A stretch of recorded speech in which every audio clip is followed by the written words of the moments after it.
नमस्कार। जब हम नींद में होते हैं तो उस समय प्रकाश यानी लाइट्स हमारे शरीर पर क्या प्रभाव डालती हैं, आज हम इस बात पर चर्चा करेंगे। वैसे तो कहा जाता है कि रात सोने के लिए ही होती है। हमारे सनातन की परंपराओं में भी कहा गया है कि सूर्य के प्रकाश में सभी कार्य करें तथा सूर्य के अस्त होने के बाद शरीर को विश्राम दिया जाए।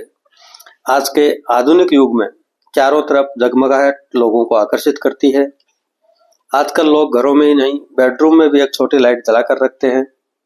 आज हम जानने का प्रयास करेंगे कि सोते समय प्रकाश की उपस्थिति का हमारे शरीर पर क्या प्रभाव पड़ता है। अभी हाल ही में एक समाचार सुनने को मिला। अमेरिका की जानी मानी हार्वर्ड यूनिवर्सिटी में एक शोध पत्र प्रकाशित हुआ है। यह शोध काफी चौंकाने वाला है। सोते समय यदि कृत्रिम लाइट शरीर पर पड़ती हो तो उसका शरीर पर क्या प्रभाव पड़ता है, यह इस शोध का विषय था। सोते समय शरीर निश्चेष्ट हो जाता है।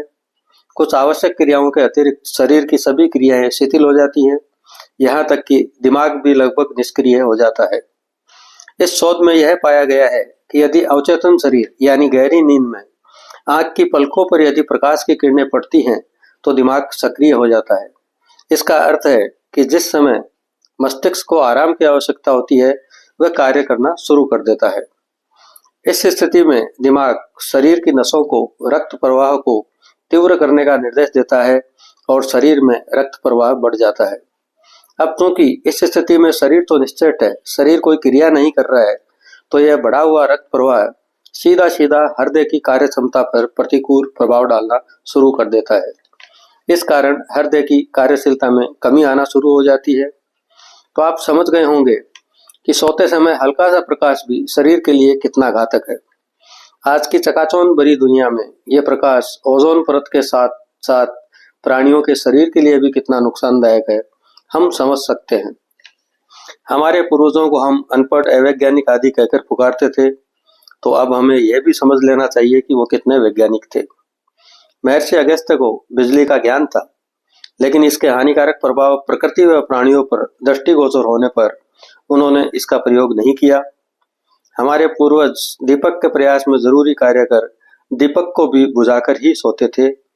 और यह शोध तो केवल प्रकाश का है, ध्वनि के ऊपर शोध आना अभी बाकी है। और निश्चित तौर पर यह शोध भी जीव जगत के लिए हानिकारक ही सिद्ध होगा, यह स्पष्ट है।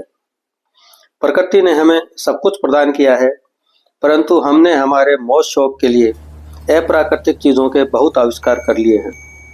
आज समझने की आवश्यकता है कि हम कृत्रिम चीजों का व्यवहारिक व संतुलित तथा आवश्यकता पड़ने पर ही उपयोग करें, जिससे हम प्रकृति व समस्त जीव जगत को स्वस्थ व संतुलित रखने में अपना योगदान दे सकें। आपके सुझाव हमारे लिए महत्वपूर्ण हैं, अतः कमेंट, शेयर, लाइक व सब्सक्राइब करना न भूलें। नमस्कार।